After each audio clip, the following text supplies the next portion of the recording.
दर्शक बंधु जदि कि आपण ना गोटे मिछ एफआईआर टे बा केस टे देइचंदी एवं ता प्रमाण हो गला कि से केस टे मिछ अटे एवं से एफआईआर टी आपण रेपुटेशन को खराब करबा पई यूज हेची ताहाले जो व्यक्ति आपण ना रे मिछ केस टे देइचंदी तांकर कोन हबो मु आज कहबे।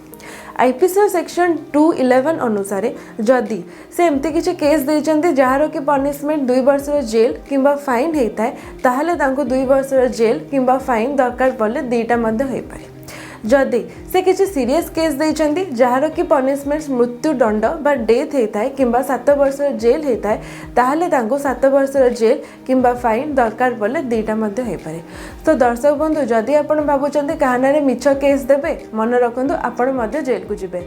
तो दर्शक बंधु जदि मो वीडियोटी आपको इनफॉर्मेटिव लगी थाए ताहले मो चैनल को सब्सक्राइब करने को जमार भी भूलिबेनी।